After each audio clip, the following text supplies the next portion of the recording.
Santiago capítulo 4, ahí estamos. La última vez que estuvimos en esta carta, estábamos terminando el capítulo 3 de la epístola de Santiago y vimos en esa ocasión cómo Santiago hablaba acerca de una sabiduría natural, terrenal, que él también llamó diabólica, que era muy distinta, muy diferente, completamente contraria a la sabiduría celestial.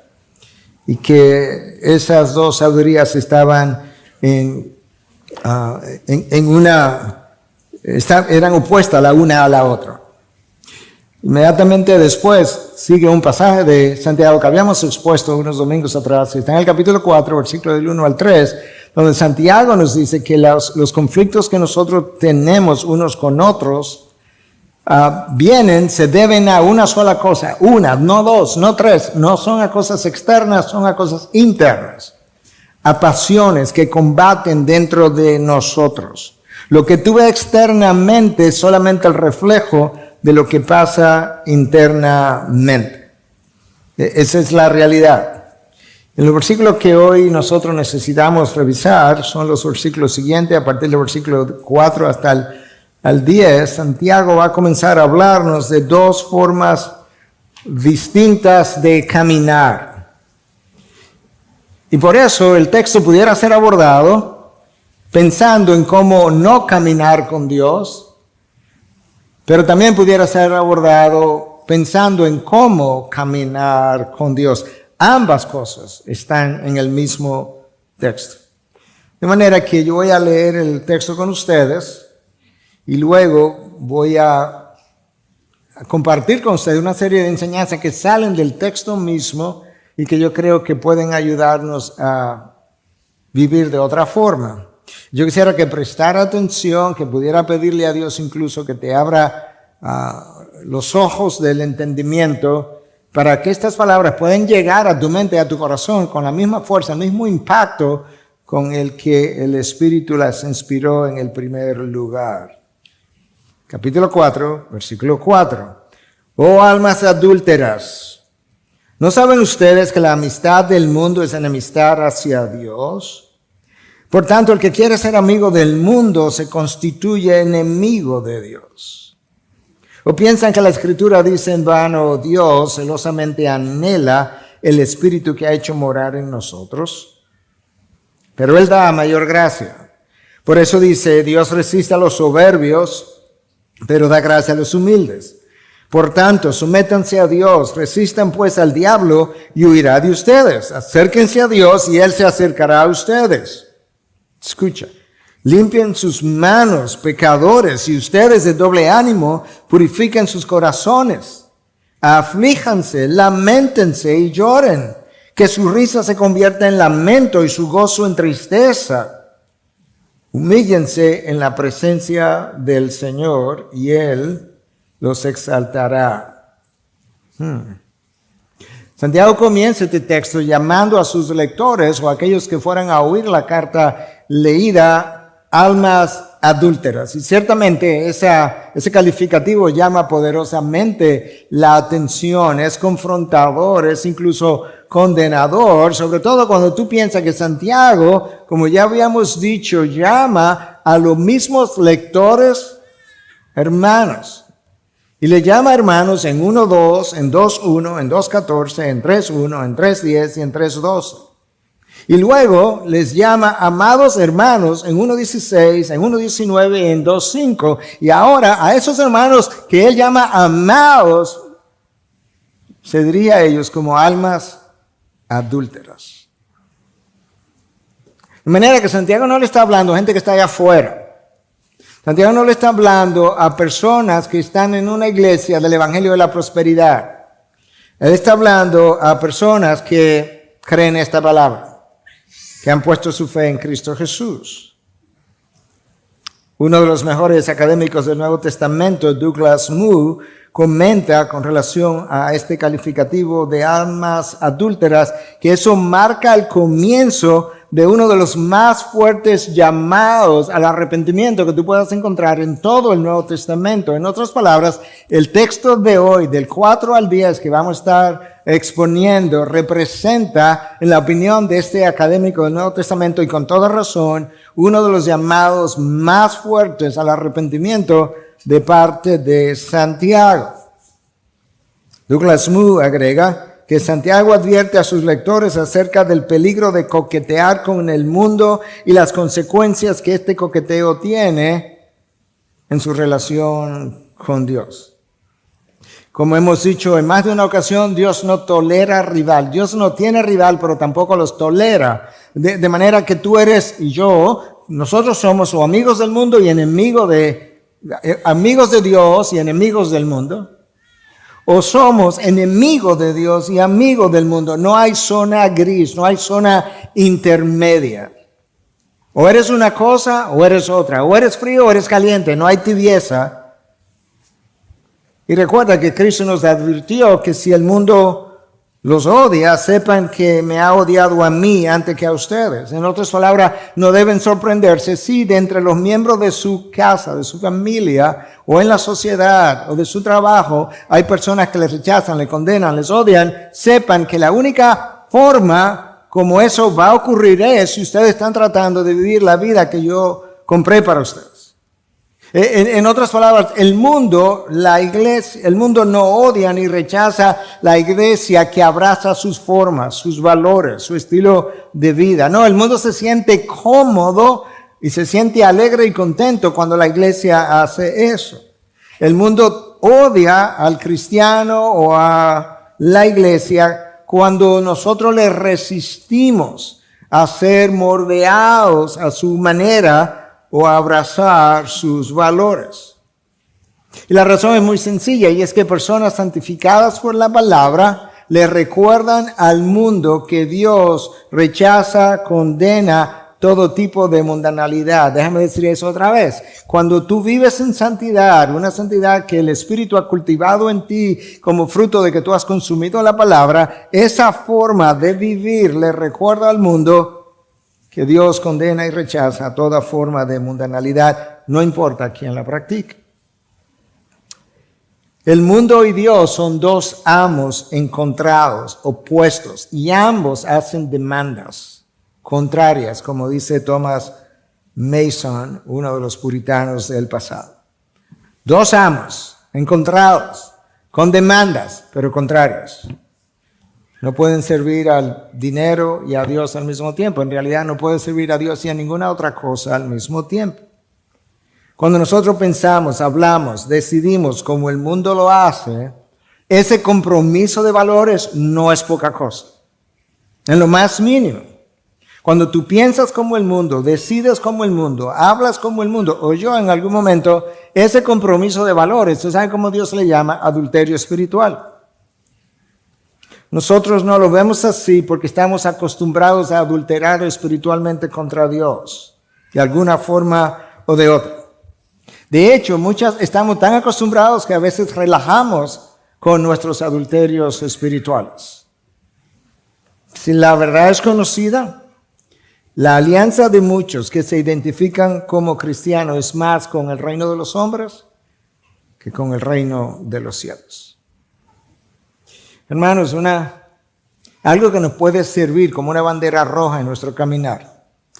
Cuando tu deseo o motivación por las cosas de Dios ha menguado, ten por seguro que tus deseos por los valores, placeres, intereses o atracciones por las cosas del mundo ha aumentado. No hay otra forma. Esto es como somos. Si aumenta tu deseo por las cosas de Dios, disminuyen tus deseos por las cosas del mundo. Cuando esta pasión, esta motivación baja, desciende, ten por seguro que de este otro lado ha habido un aumento de tu atracción por las cosas que el mundo tiene que ofrecerte, y eso ha ido socavando entonces lo que una vez existía en ti. Eso es exactamente lo que le pasó a la iglesia de Éfeso cuando Cristo la revisa en el libro de Apocalipsis. Al final le dice: tú sabes que tú has hecho grandes cosas, enormes buenas cosas. De hecho, tú desenmascaraste a los falsos apóstoles. Así de increíble era tu doctrina y compromiso. Pero yo tengo algo contra ti, es que en el tiempo tú perdiste tu primer amor. Y si perdiste tu primer amor, eso implica que me perdiste a mí. Hermano, Satanás conoce la naturaleza humana, la ha estudiado, nos ha observado desde arriba.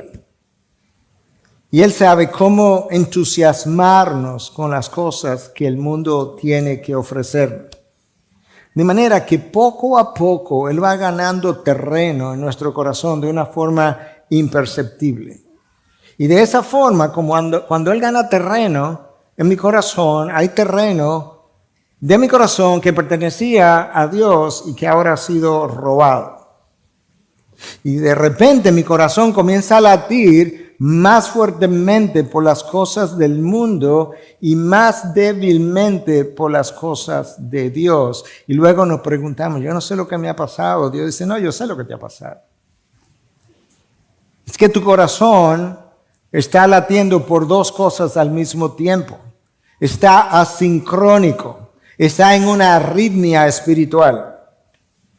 Porque Satanás sabe, hermano, cómo llevarte de cosas aparentemente inocentes que tú incluso defiendes ante otros y te dice, no, pero ¿qué tiene de malo eso? Eso es totalmente inocente. Y Satanás dice, exactamente, yo sé cómo llevarte de aquello que te parece inocente hasta que tú estés en el plano y en la práctica de cosas irreverentes ante los ojos de Dios.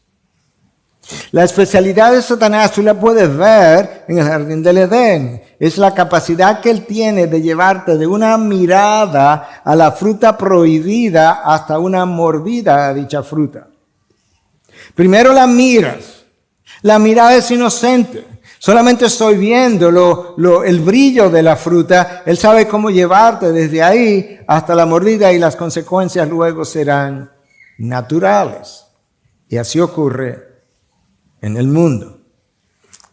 Escucha cómo el Free Dictionary Online o diccionario libre en línea, un diccionario secular, yo quise traer la definición de ese diccionario a propósito, porque un diccionario como sencillo, ni siquiera muy académico.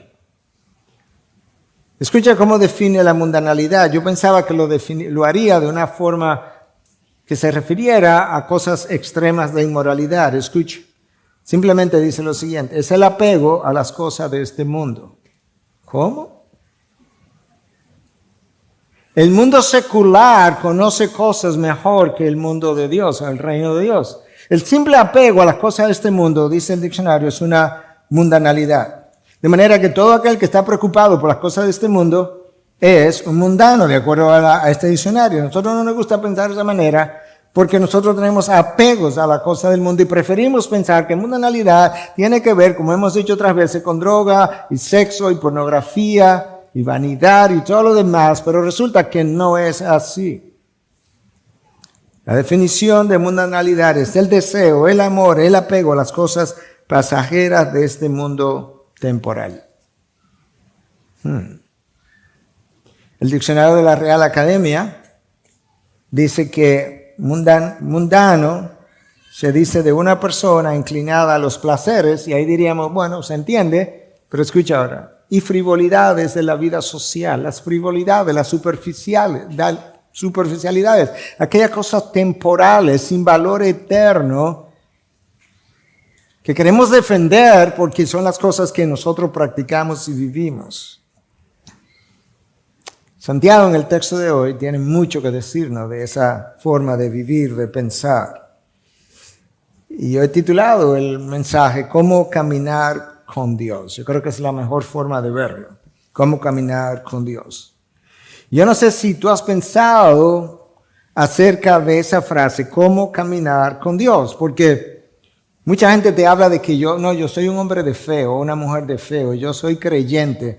Pero yo no sé si he escuchado a alguien todavía que me diga, pastor, mire, yo estoy haciendo mi mejor esfuerzo por caminar con Dios, porque esos son dos muñecos completamente diferentes. La primera vez que esa frase me golpeó, por así decirlo, fue años atrás. Yo vivía en Estados Unidos todavía, yo había comenzado a leer la Biblia de principio a fin, y llego al capítulo 5 del libro del Génesis, y me encuentro con que habían 6 generaciones, caracterizadas por la figura de una persona, y de esa persona se decía que vivía un número de años y murió, pero luego yo llego a la 7ª persona y de esa persona se dice otra cosa, se habla de que Enoch caminó con Dios por un número de años y Dios se lo llevó. Y en ese momento yo comencé a pensar, años atrás, ¿cómo es que se camina con Dios?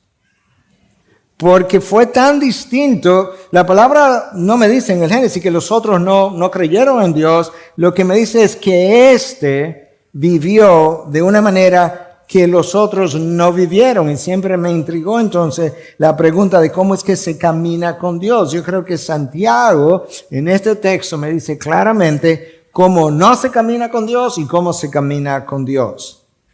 Y yo lo voy a exponer el texto en 4 o 5 enseñanzas, básicamente. Enseñanza número 1, caminar con Dios, ese es el énfasis hoy, requiere decir adiós al mundo, a su sabiduría, a su sistema de valores y al espíritu del anticristo que le gobierna. Subraya esa última parte, porque vamos a llegar ahí.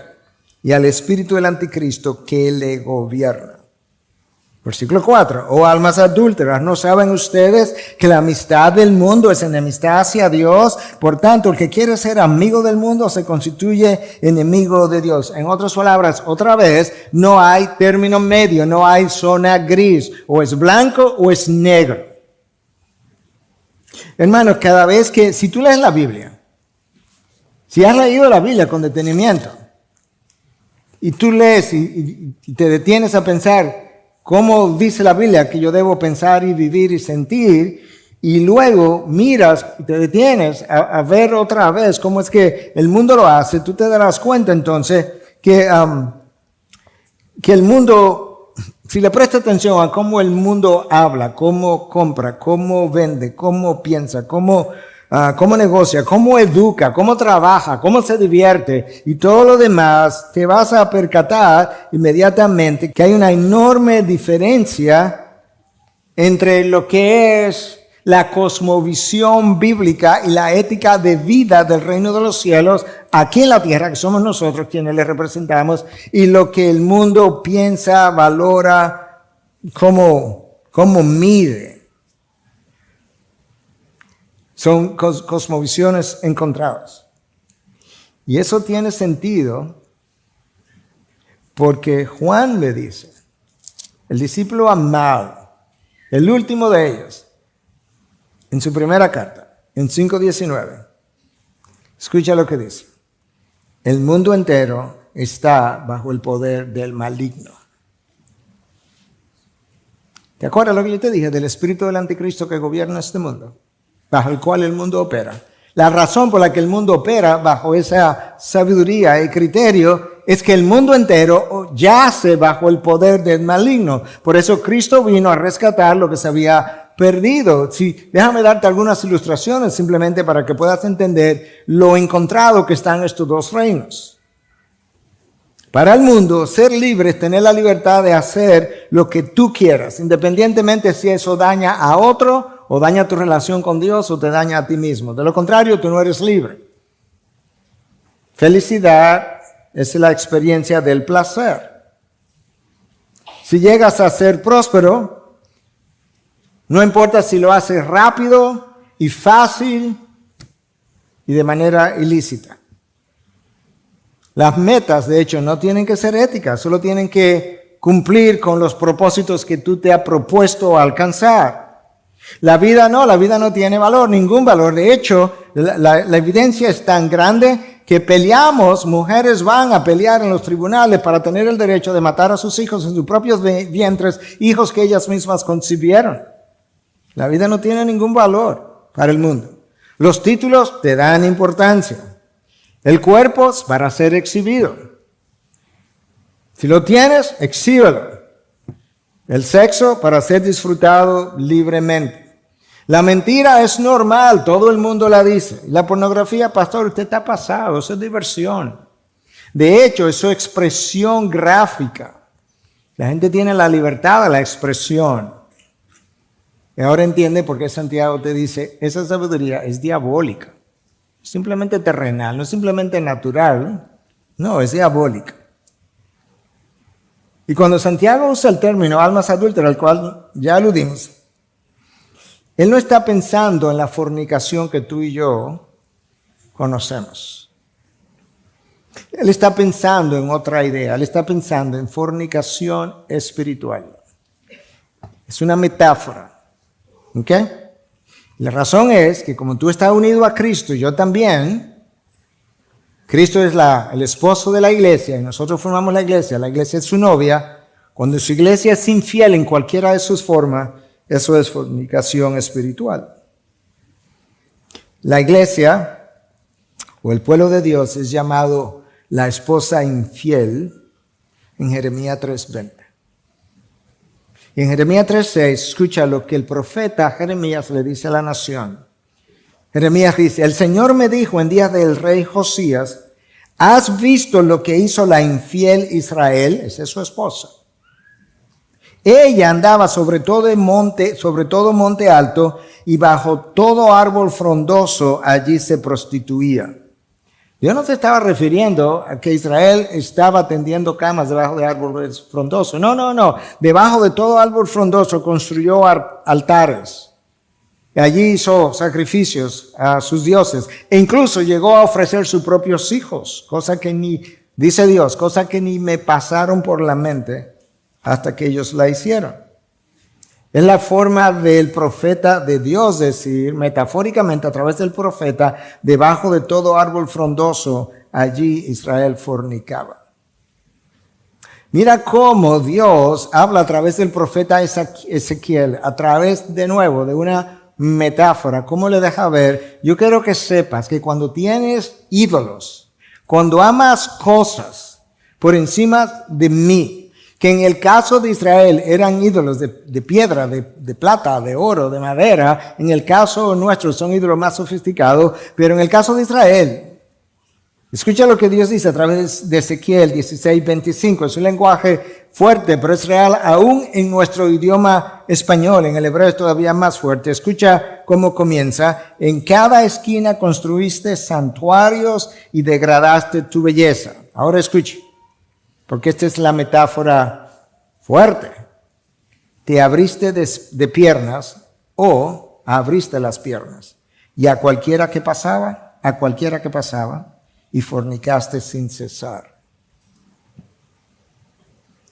Cuando Dios quiso revelar lo odioso, lo horrible, lo horrendo, lo inmoral que era tener cosas, ídolos, a los que tú les das tu corazón, usó la peor metáfora, por así decirlo, que pudo encontrar, y es la de la persona que se prostituía y debajo de cada árbol frondoso abría las piernas para el que pasaba y fornicaste sin cesar. De manera que cuando Santiago está hablando de almas adúlteras, se está refiriendo al cristiano o al creyente que adapta su vida o abraza las formas que el mundo celebra, aplaude, pero que Dios rechaza. Nuestros ídolos no son de plata ni de piedra. Nosotros no lo ponemos en altares. Somos personas más sofisticadas, no tan primitivas. Nosotros no abrimos las piernas de esa manera, abrimos el corazón. Y allí colocamos los ídolos. Y nosotros peleamos e inventamos, creamos lenguaje sofisticado para mostrar que esto no tiene nada de malo. El problema está que cuando te pregunto qué tiene de bueno, no sabes cómo hacerlo. Lo que implica que si no tiene nada de bueno, no puedo aceptar que no tiene nada de malo, porque no hay un terreno gris. Dime qué tiene de bueno a la luz de la palabra. Y con esos ídolos cometemos adulterio espiritual. Eso es lo que Dios hace, usa esa metáfora. Hermanos, cuando del mundo y del reino de Dios se trata, no hay zona intermedia. O eres tibio o eres frío. O eres frío o eres caliente, no hay tibieza. Escucha como Cristo lo dijo en Mateo 12:30. El que no está a favor mío está contra mí. Tan sencillo como eso. El que no está a favor mío está en contra mía, está a favor del reino de las tinieblas. Y el que no recoge a mi lado desparrama. Desafortunadamente, este mundo es el primer amor de muchos que se denominan cristianos. Y otros son un poco más hábiles. Lo somos, si quiere, me puedo incluir ahí. Somos un poco más hábiles en el grupo de cristianos. Y es que cuando decimos que Dios es nuestro primer amor, al mismo tiempo decimos, sí, pero esta otra amante yo no la voy a dejar, que es una cosa en el mundo, la que sea, desde una persona a una cosa. Nosotros decimos amar a aquello o aquel que está ahí arriba, pero sin dejar esto que está aquí abajo. Y Dios dice, no, yo rehúso ser Señor dividido de tu vida. Escucha lo que lo que Juan dice en 1 Juan 2:15. No amen al mundo. Si lo dejáramos ahí, diríamos, bueno, eso implica las filosofías del mundo, los valores del mundo, lo que el mundo piensa, cómo el mundo vive. No, escucha ahora. No amen al mundo, ni las cosas que están en el mundo. ¿Cuáles? Todas. Viniste sin nada, te vas sin nada. ¿Cuál es el afán? Por querer atesorar, acumular cosas temporales, pasajeras, que no las tenía cuando entraste, ni las tendrás cuando salga. ¿Para dónde piensa que te la vas a llevar? Y es a eso que Santiago y Juan se están refiriendo cuando hablan de la mundanalidad. Santiago dice en el texto de hoy, el que quiere ser amigo del mundo, automáticamente se constituye en enemigo de Dios. Como diría en inglés, choose, elige. Esa tendencia a enfocarse en lo material ha infiltrado a la iglesia. De tal manera que tú puedes leer aquí mismo, en el libro de los Hechos, que la iglesia primitiva pedía por santidad, pedía por poder para poder vivir en su voluntad y soportar la persecución, pedía por gracia para perdonar, como lo hizo Esteban cuando lo apedreaban, imitando a Jesús cuando lo crucificaban. Pero hoy en día la iglesia pide tranquilidad en vez de santidad, que no nos persigan. La iglesia pide, o los líderes piden poder para impresionar a otros, o piden prosperidad, como si la vida consistiera en la abundancia de bienes, algo que Cristo enseñó con las mismas palabras. La vida no consiste en la abundancia de bienes. Y la iglesia está tan desenfocada hoy en día que muchos andan buscando cómo hablar en lenguas, pero ni siquiera han comenzado a obedecer los mandatos que están revelados y traducidos a nuestra lengua. Comienza obedeciendo los mandatos que tú entiendes en tu lengua antes de querer hablar lenguas extrañas. Es una generación que está más preocupada por la póliza de seguro de vida, que no sé cuál vida que están asegurando porque te vas a morir, la póliza de seguro de vida que van a dejar a otros más que por el legado espiritual que le van a dejar a esos otros. Eso no es celestialidad, eso es mundanalidad. En algún momento yo sé que todos nosotros, de alguna forma, nos hemos preocupado o pensado qué cosa le vamos a dejar a aquellos que quedan de este lado. Y eso pudiera ser un pensamiento válido. La pregunta es, ¿cuántos se han detenido a pensar un minuto? Un minuto.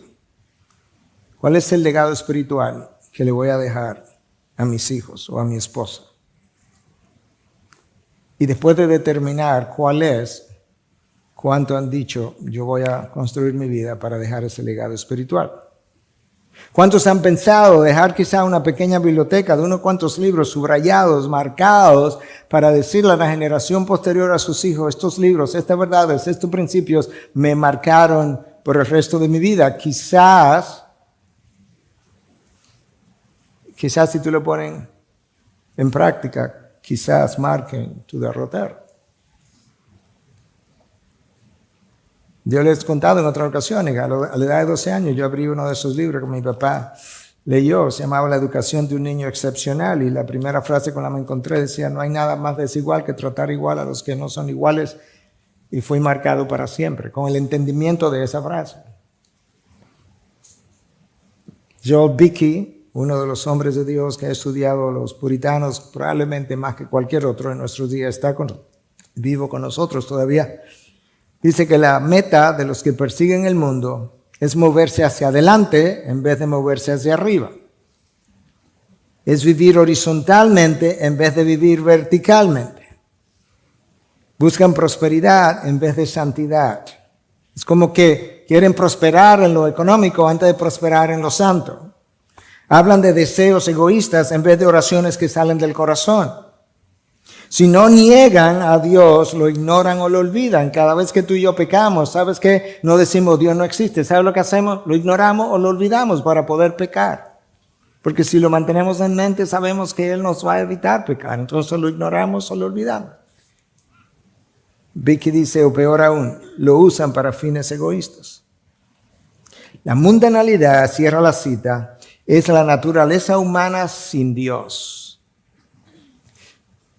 En otras palabras, la naturaleza humana cuando no tiene a Dios se comporta mundanalmente, pero cuando tú y yo pecamos a la manera del mundo, en ese momento también estamos actuando como la naturaleza humana sin Dios, porque no estamos prestando atención a lo que Dios ya ha enseñado en su palabra y que nosotros sabemos.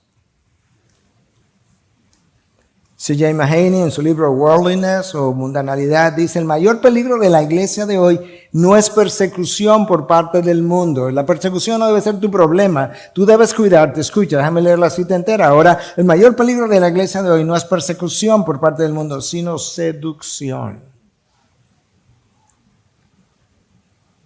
La persecución te va a purificar, la seducción te va a mundanalizar. Cuídate de lo segundo. Número 2. Caminar con Dios, de eso es que estamos hablando, requiere humildad de corazón. Y de lo contrario, te arriesga a tener a Dios en tu contra.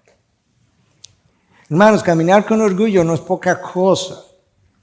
Estamos tan acostumbrados a nuestro orgullo que pensamos que, bueno, todos lo tenemos. Todos lo tenemos, pero ¿sabes qué? Cuando no caminas en humildad de corazón, te arriesga a tener a Dios en tu contra. ¿Dónde tú ves eso, pastor? Versículo 6. Dios da mayor gracia. Por eso dice, Dios resiste a los soberbios, pero da gracia a los humildes. Hay un contraste que está dicho ahí por la palabra pero. Dios resiste a los soberbios, pero a los humildes les da gracia.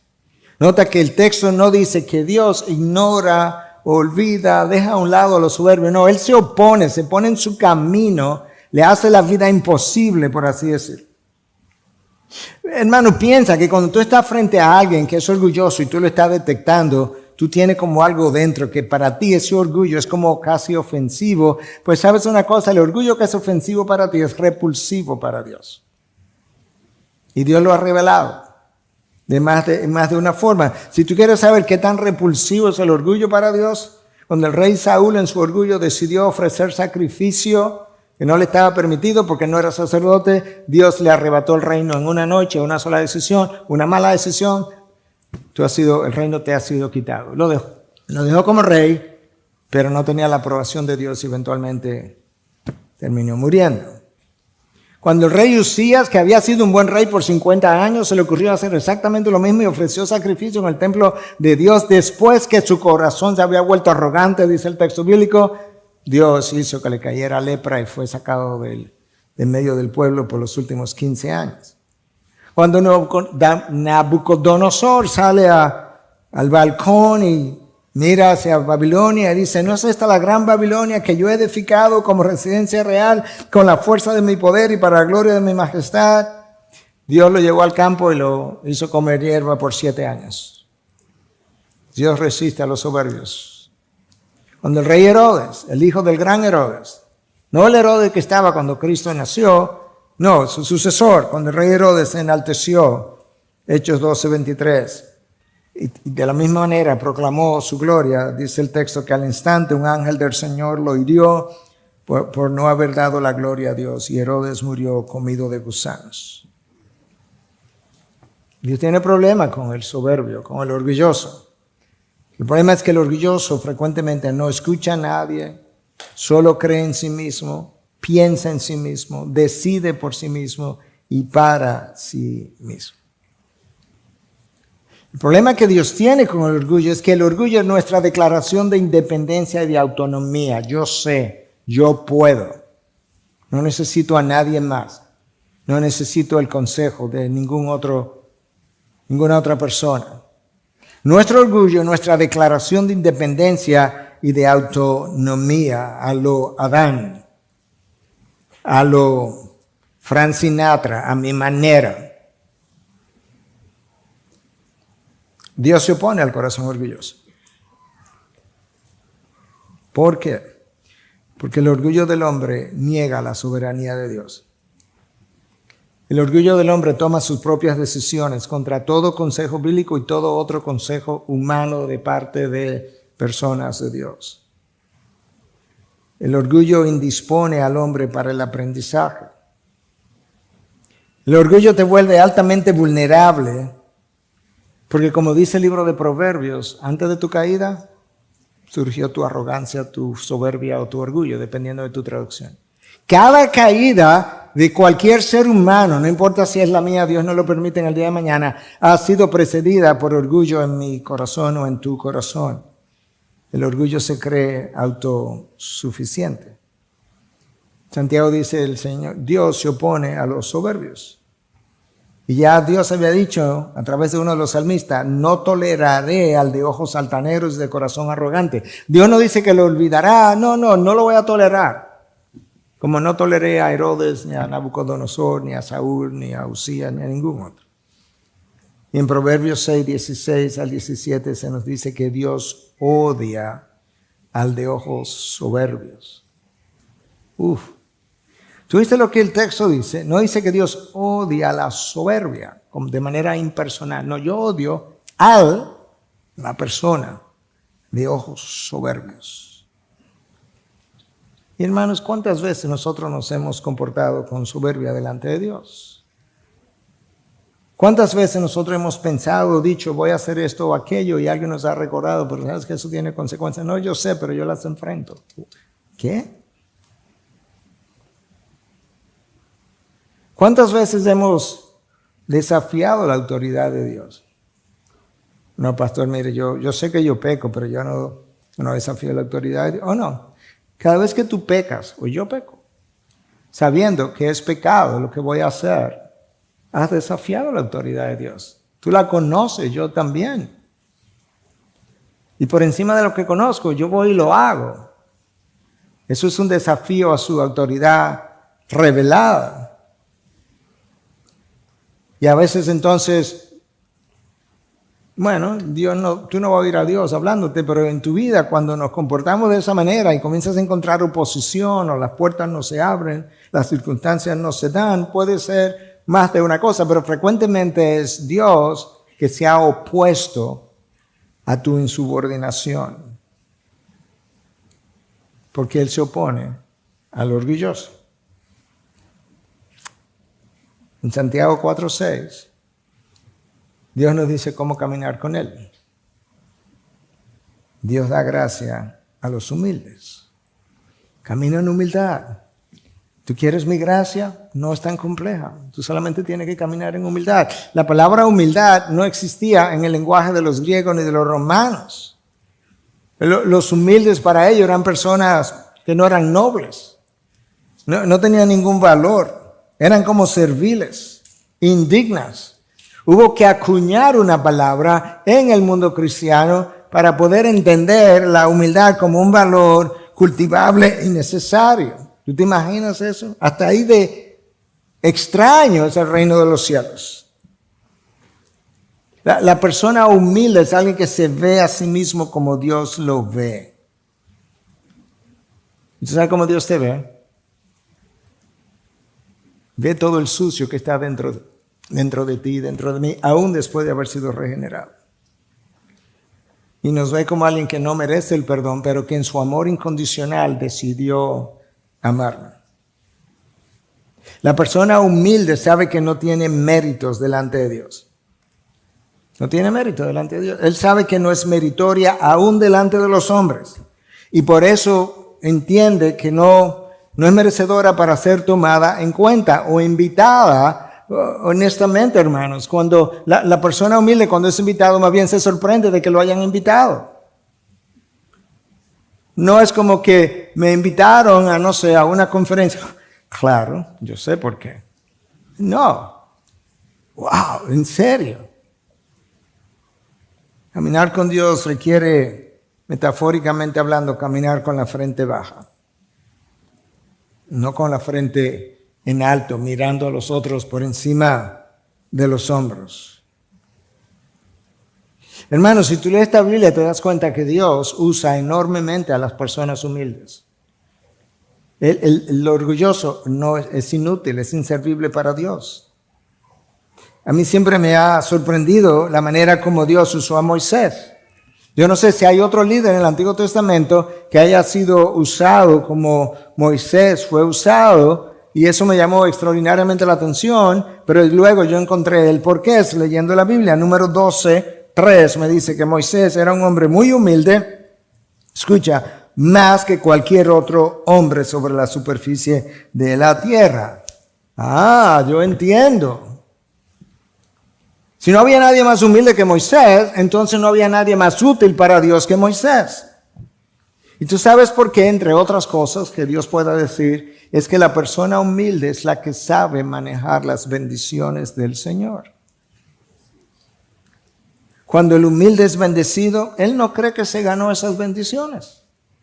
Él no cree como, oh, wow, mi obediencia ha sido tal, mira cómo me galardonaron.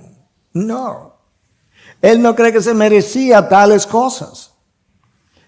Y una vez bendecido, él no mira a los demás con desdén y por encima del hombro, como yo decía. Él no se cree más inteligente que nadie, él no se cree más sabio que los demás. Él simplemente vive su vida caminando humildemente con su Dios, delante de quien él no es gran cosa.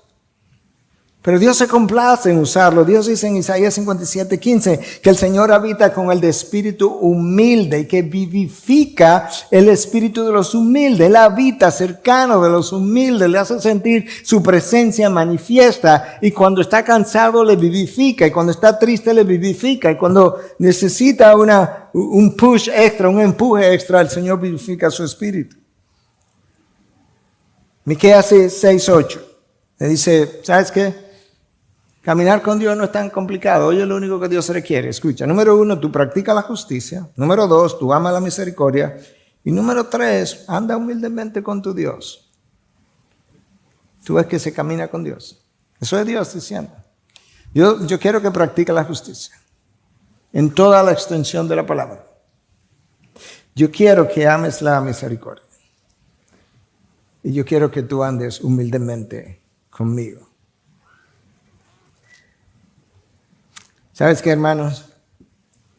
Con frecuencia nosotros citamos a Jesús. Alguien se comporta de una manera indecorosa o cualquier otra cosa, de manera orgullosa, y tú oyes a ese cristiano decirle, mira, tú sabes qué es lo que pasa, es que tú debieras recordarte de Jesús, mira cómo Jesús, siendo Dios, le lavó los pies a los demás. Vivimos usando a Jesús para confrontar a los otros, pero no hacemos todo el esfuerzo posible para imitar a Jesús. Porque si Jesús es tan increíblemente buen ejemplo para confrontar a los otros, ¿por qué no lo imitas en toda la extensión de la palabra? ¿Por qué no confrontas a alguien y le dices como Jesús, mujer, ¿dónde están los que te acusan? Todos se han ido, ninguno te acusa, yo tampoco, vete en paz y no peques más. Ese es Jesús. La palabra nos manda a vestirnos de humildad en 1 Pedro 5:5. Nos manda a caminar en humildad y nos manda a evitar toda falsa humildad. Hermano, tú viniste vestido esta mañana y la vestimenta que tiene cubre tus zonas más privadas, obviamente. Las zonas que si fueran descubiertas te pudieran dar vergüenza. De esa misma manera, la humildad es como un vestido. Todos nosotros tenemos grietas y debilidades. Y cuando tú tienes humildad, la humildad cubre tus grietas y tus debilidades de tal manera que el otro incluso ve tus grietas y debilidades con mayor gracia porque están cubiertas por tu humildad. Eso es como Dios nos llama a caminar. Santiago 4:6, Dios da gracia al humilde. 1 Pedro 5:5, Dios da gracia al humilde, pero se opone al orgulloso. Pastor, ¿y cómo uno cultiva la humildad? Bueno, uno puede decir muchas cosas, pero como no tengo todo el tiempo, simplemente tú estudias el carácter de Dios, trata de verlo, le pide a Dios que te abra los ojos Cuando tú ves a Dios bien grande, tú te ves tan pequeño, tan diminuto. Y ahora de repente tú eres humilde. Porque te viste como es. Hermano, no tienes nada. Personas vienen, alguien me preguntaba, una joven, una muchacha bastante joven, muy sincera, vino acompañada al final del primer servicio y me dice, pastor, yo quiero preguntarle algo. Dime, mi hija, bueno, yo sé que usted debe recibir múltiples halagos cuando viaja y demás acerca de cómo usted ha cambiado su vida y demás. ¿Cómo usted lidia con eso? Y yo le dije, bueno, cada vez que termino de oírlo, tiendo a decir, gracias por dejarme saber cómo Dios cambió tu vida. Es una forma de recordarle, Dios cambió tu vida. Yo entiendo lo que tú dices, yo fui un instrumento, pero yo lo tengo claro. Y al final me dijeron estas dos jóvenes, pastor, ¿cómo podemos orar por usted? Y le dije, bueno, entre otras cosas, que yo pueda permanecer caminando cerca con Dios, porque cualquier cosa que tú puedas ver en mí no es en mí, es la relación que pueda tener con Dios. Si me aparto, se me va, porque no está en mí, está en una relación con Él, viene de Él, proviene de Él, no es mío. Y eso te recuerda lo pequeño que tú eres. La gente orgullosa no se ha visto en el espejo. No se ha visto en el espejo del carácter de Cristo para que vea lo distante que está. O quizá no ha visto los hechos o sus hechos de los últimos meses o los últimos años para saber lo necesitado que está de limpieza continua. Enseñanza número 3. Caminar con Dios requiere reorganizar tu vida bajo su autoridad. Tiene no solamente que organizar tu vida, tiene que reorganizarla, pero bajo su autoridad. Versículo 7. Por tanto, sométanse a Dios. Ahí está la bajo su autoridad. Resistan pues al diablo y huirá de ustedes. En un mismo versículo, Santiago me da dos ideas. Una, sométete a Dios. Dos, resiste al diablo. Y eso como que suena tan diferente. No, al contrario. Hermanos, cuando nosotros caminamos de manera contraria a la ley de Dios, estamos caminando de forma insubordinada. Y Satanás lo sabe. Y va detrás de mí.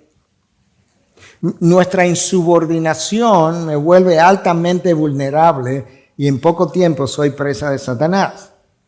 Esto es lo que ocurre cuando nosotros estamos en insubordinación. Eso vuelve a Satanás a mi favor, no sé si eso es lo que tú quieres tener, y a Dios en contra. ¿Quién podrá salvarte ahora? Satanás a tu favor y Dios en contra. Y en el mismo texto, Santiago me dice, resiste al diablo. Pastor, ¿pero cómo lo hago? No es tan complejo, es la cosa más fácil del mundo. Sométete a Dios. Cuando tú te sometes a Dios, cada vez que te sometes a Dios, estás resistiendo al diablo. ¿Y sabes qué? Va a huir de ti. ¿Sabes dónde está? En la palabra. Cristo fue al desierto y Cristo se juntó con el anticristo, Satanás, en el desierto. ¿Y sabes qué? Él le tentó. ¿Y cómo lo hizo? Simplemente se sometió a la voluntad de su Padre. ¿Qué dijo? ¿Qué hizo? Escrito está, escrito está, escrito está. Como escrito está, yo me someto a lo que escrito está. Y Satanás se fue y lo dejó. Pero cuando caminas en rebeldía, insubordinado con relación a Dios, Satanás viene y te pone delante un buffet completo de tentaciones para que elijas según tu gusto. Tengo toda la variedad posible para que puedas divertir tu carne. Pero cuando te sometes a Dios, el diablo se frustra y dice, otro más, otro Job, y se aleja de ti, porque él no tiene poder contra alguien que camine bajo la autoridad de Dios. Número 4, caminar con Dios requiere una vida de continuo arrepentimiento.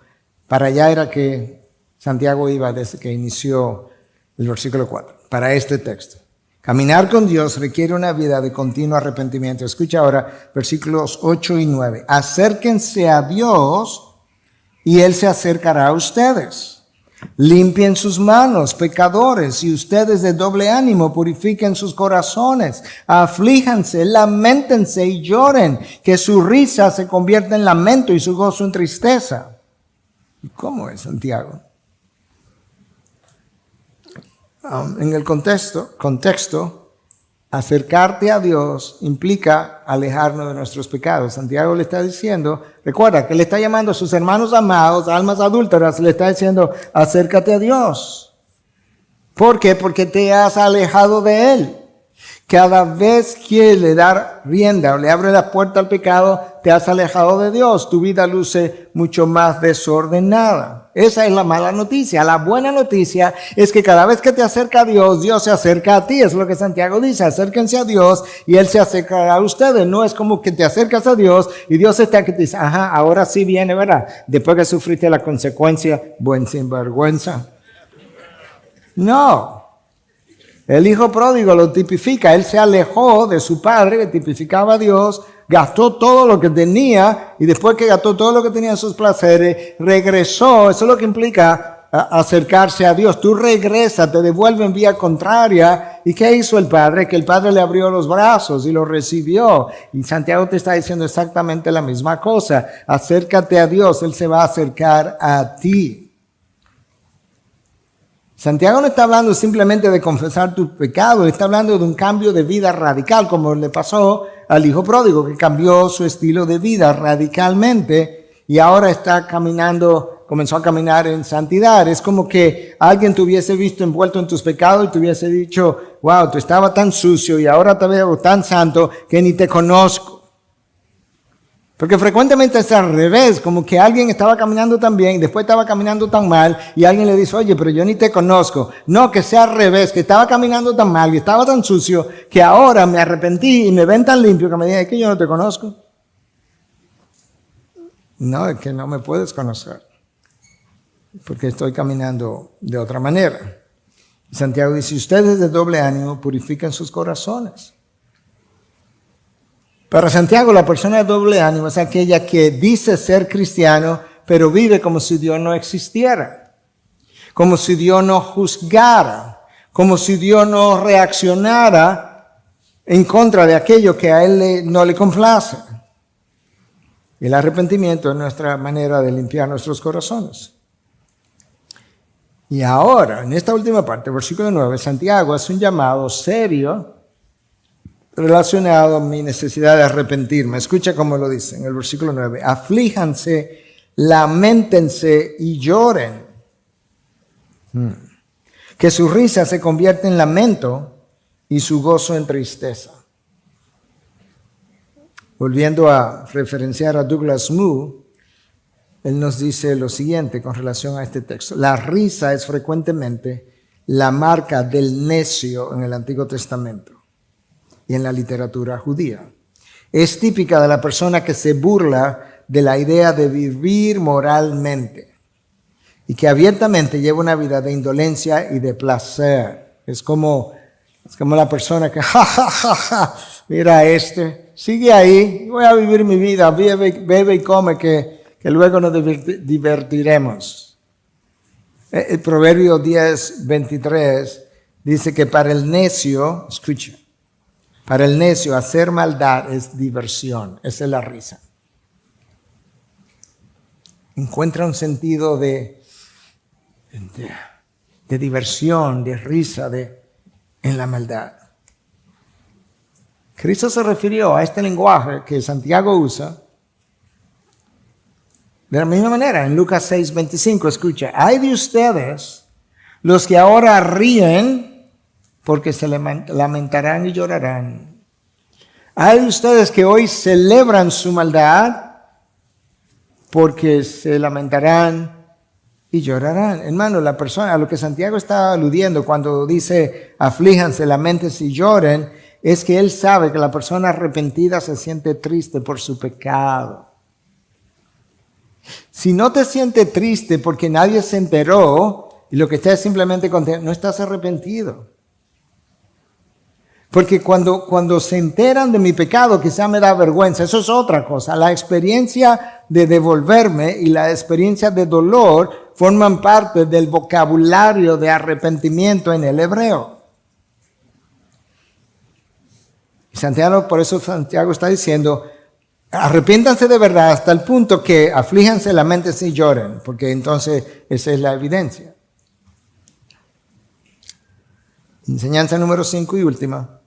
Caminar con Dios, eso es lo que estamos aprendiendo, caminar con Dios requerirá una vida de sumisión continua, voluntaria y deseosa, en vez de una vida que tiene que ser sometida en contra de la voluntad de la persona.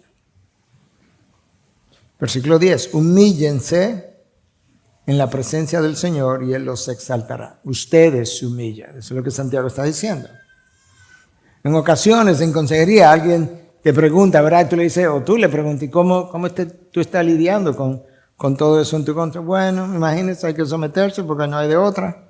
No, eso no es así, no es eso de lo que Dios está hablando. Eso es de esta otra manera, es una sumisión continua, voluntaria y deseosa. Yo deseo mi sumisión. Eso es lo que está hablando. Porque cuando Dios tiene que humillarnos, esa es su forma de traernos de regreso de nuestra rebelión y nuestra insubordinación. Él trató de hacerlo de otra forma al principio, por un tiempo, pero no escucha su voz, no escucha sus intervenciones sobrenaturales o aún naturales. Un hombre no humillado, una mujer no humillada son inservibles para Dios. No les sirven. Los discípulos eran inservibles para Cristo hasta después de su muerte y resurrección. Mientras estaban pidiendo mano derecha y mano izquierda, Él no lo podía usar. El humillarnos ante su presencia y aún ante los hombres es un requisito para ser usado por Dios. Y el mejor ejemplo lo tenemos en el Hijo de Dios, que siendo igual a Dios no consideró su igualdad con Dios como algo a que aferrarse, sino que se despojó a sí mismo o se humilló a sí mismo y se hizo siervo. Y ahora Cristo te dice, esa es la manera de caminar con Dios. Cuando yo vine y te representé y me encarné para representarte, me sometí a Dios Padre, caminé sometido a Dios Padre, y la manera como yo lo hice fue que yo me humillé voluntariamente, deseosamente, gustosamente, y fui e hice lo que Él me pidió. Así se camina con Dios. Santiago dice, humíllense delante del Señor. Y Él los exaltará. ¿Qué tan seguro podemos estar de que Él los exaltará? Tú mira lo que le pasó a Cristo y lo que dice Filipenses 2, que Él se humilló a sí mismo, se hizo siervo, sufrió muerte de cruz, y por eso, por esa humillación, Dios, ¿qué cosa? Lo exaltó hasta lo sumo. El que se humilla, Dios lo exalta, pero el que se exalta, Dios lo humilla, dice la palabra. Es impresionante los refranes de la calle, cuánta sabiduría. Yo creo que lo sacan de la Biblia y luego le ponen palabra coloquial, pero tú has oído el refrán, alábate cadenita que tu modo llega. Que se exalta, Dios lo humilla. Alábate, que serás humillado. Te humillas y serás exaltado. Hermano, esta es la forma de caminar con Dios. La buena noticia es que Dios sabía que yo no podía hacer eso. No solamente que no podía salvarme, no solamente que no podía cumplir su ley, es que no podía ni puedo caminar con Dios, a menos que Dios me capacite para caminar con Él y me deje sin excusa. Entonces Él tomó su espíritu, la tercera persona de la Trinidad, con poder infinito, lo puso a morar dentro de mí para que pusiera en mí no solamente la capacidad de hacerlo, sino el deseo de hacerlo, el querer y el hacer. ¿Qué excusa le voy a dar a Dios ahora? Cuando yo me pare delante de Él, que yo le diga, bueno, tú sabes que hay días difíciles y yo no tenía el deseo, no tenía el querer, y otros días tampoco tenía el hacer. Y me dice, tú nunca tuviste ni el querer ni el hacer. Yo puse en ti el querer y el hacer. Lo único que hiciste fue que te insubordinaste. Y querías tu querer y tu hacer, y no el querer celestial y el hacer celestial. Como mi hijo sí lo hizo. Por eso nosotros necesitamos que el Espíritu de Dios nos guíe. Yo necesito la llenura del Espíritu para vivir la vida del Espíritu. La llenura del Espíritu para vivir la vida del Espíritu. La llenura del Espíritu produce en mí el fruto del Espíritu. Con el fruto del Espíritu yo puedo vivir la vida que Cristo compró en el poder del Espíritu. Pero yo quiero vivir mi vida, que no fue la que Cristo compró. Cristo compró mi vida en un sentido, pero es para darme su vida. Entonces ahora lo que yo tengo es su vida. Y para esa vida que Él me entregó, me dio su poder para que la viva para su gloria. Entonces yo creo que cuando leemos textos como estos, tú vuelves y te arrepientes. Tú vuelves y dices, Señor, yo necesito. No es que confieses. Cuando digo te arrepientes, ¿sabes qué implica? Que tú dejas que el impacto completo de la verdad de Dios te impregne hasta tristeza, como dice ahí, y dolor. Y luego te devuelves de tus malos caminos. Te devuelves. Eso es el arrepentimiento. No que confieses ahora, aunque todo comienza. No que confieses esta noche. No, es que que te devuelvas. Para que verdaderamente luego yo pueda cantar como cantamos. Yo no podía creer que estábamos cantando una verdad tras otra desde yo te doy mi vida para honrar tu gran amor. Tú oíste lo que está diciendo. No es que yo te doy mi vida para evitarme las consecuencias del pecado. No, eso es vivir como arrastrado, como una culebra. No, esto es encumbrarse y decir, la verdad es que cuando contemplo lo que tú has hecho por puro amor, ahora yo te entrego mi vida para honrar tu gran amor. Yo peco contra la ley del amor. Y luego cuando dice, mi lealtad y mi devoción son para ti. Mi lealtad nada más es una. Y mi devoción, no una parte, no la mejor de mis lealtades, mi lealtad, mi devoción son para ti, oh Santo Dios. E inmediatamente después me pide que camine en santidad, que vive en santidad. Claro que te tengo que pedir que vive en santidad porque no puedes caminar conmigo si no es en santidad. Y que no desee nada de este mundo. O sea, yo te doy una vida eterna. Y tú vives deseando cosas temporales. No entiendo. Hermanos, nosotros tenemos que cultivar esto continuamente. Hermanos, después de lo que Cristo ha hecho por ti, ¿yo voy a estar mendigando cosas temporales?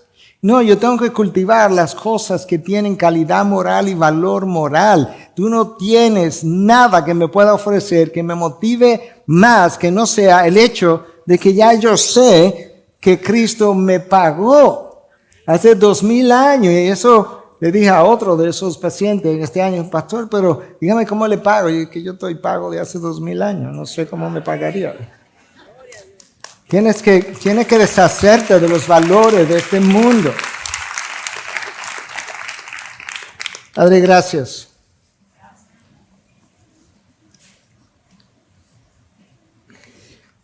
Gracias porque cuando nosotros contemplamos la cruz, verdaderamente entendemos que este mundo no tiene nada que ofrecerme que pueda ser remotamente comparativa, lo que se pueda comparar con lo que tú hiciste en la cruz. Lo único que yo puedo hacer, que sé que a ti te va a honrar, es que yo te dé mi vida y la viva bajo tu autoridad, no con temor para evitar que me castigue, no, que yo te dé toda mi vida para honrar tu gran amor que me diste en el Rey Salvador, Cristo Jesús. Ahí donde está, pídele perdón a Dios. Haz una práctica de tu vida, pedir perdón y arrepentirte todos los días. Quizás al final del día, todos necesitamos vivir una vida de arrepentimiento hasta que entremos en gloria. Señor, ninguno vive una vida como Cristo la vivió. Y esa realidad es suficiente para decirte perdóname. Yo recibo tu perdón. Pero ayúdame a que esa confesión que ahora hago sea una vida de regreso a ti. El comienzo de esa vida de regreso a ti, de acercarme a ti. Y yo sé que tú te vas a acercar a mí. Y no me dejes alejar de ti. Porque lo que yo puedo tener hoy es completamente dependiente de que me quede cerca de ti. Cuando me alejo, lo pierdo. Cuando tu hijo caminó por este planeta, las cosas buenas pasaron en su presencia y cerca de él. No lejos de él, no en la periferia, sino como cuando una mujer tocó el manto y quedó sana. En la cercanía de Cristo pasaron tus bendiciones y tus milagros. Ayúdame a vivir un milagro de vida cerca de ti. Ayúdanos a cantar ahora y continuar en el mismo espíritu de adoración. Y luego de cantar, ayúdanos a celebrar lo que tenemos en Cristo. En su nombre, amén. Amén.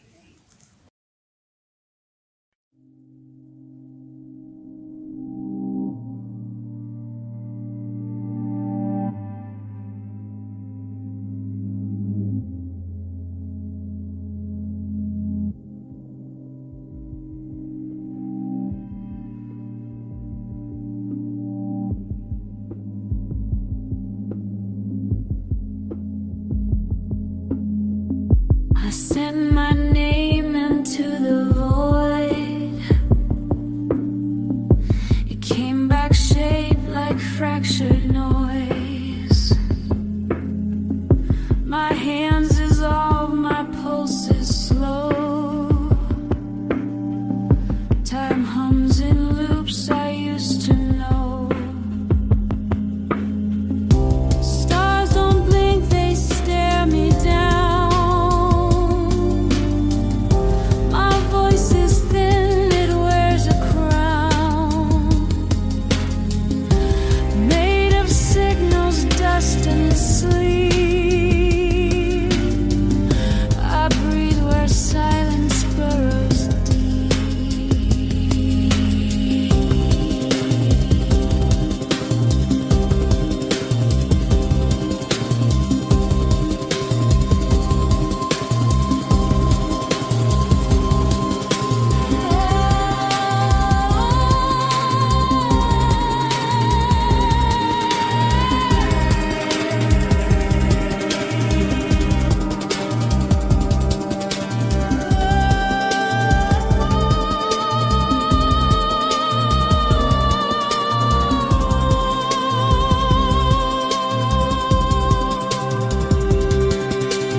misaligned,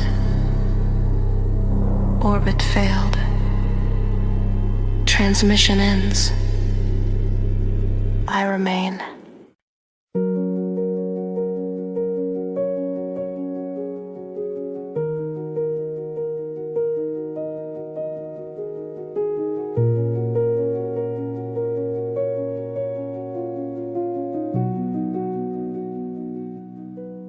The door is closed, the world's outside. We breathe in whispers, we never hide.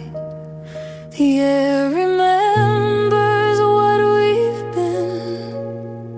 In the room we don't exist in. No clocks, no names, no rules to break. Just hearts pretending they're awake. If love's a crime, we serve it here in silence, safe and crystal clear. In the room we don't exist in, we're alive, though the world can't listen.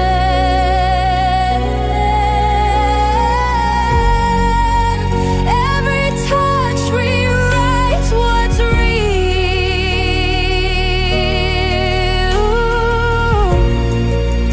Every breath is ours to steal. Your hand is light, but heavy too. The truth dissolves when I'm with you. The walls have seen but never speak. Our love's a storm that feels so meek. We fade before the morning's thin. The world forgets where we have been. But when I close my eyes, I'm still within the room we don't exist in. In the room we don't exist in. We're alive, though the world can't listen.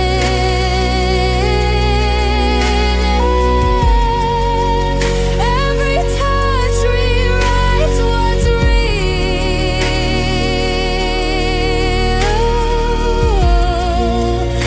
Every breath is ours to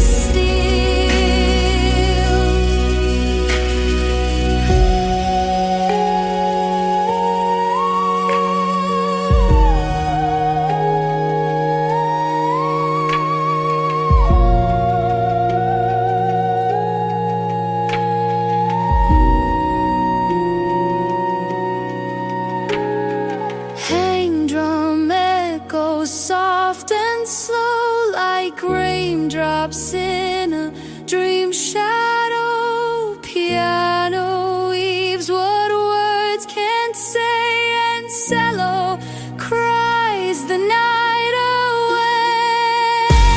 When daylight calls, we fade, we dim, but love still hums beneath our skin. And when I dream, you draw me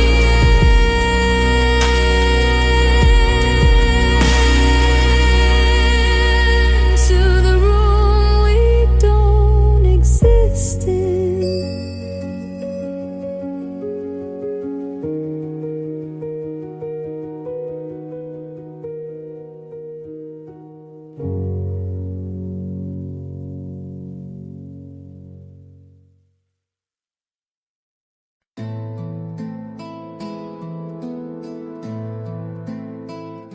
The wind in whispering your name through every night. It sounds the same, 1,000 miles, yet I can hear your voice that calms my every fear. I see your hand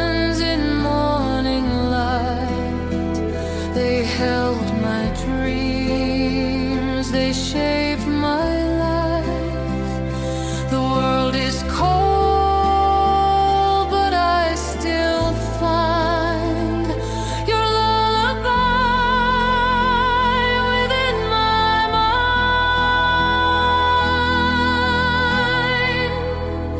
Mother's voice in the wind, calling me home again.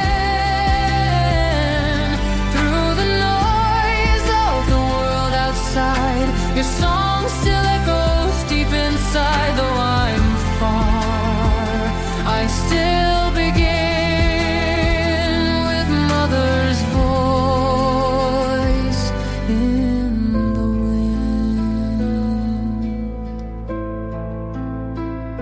I chase the days, I cross the sea, but still your breath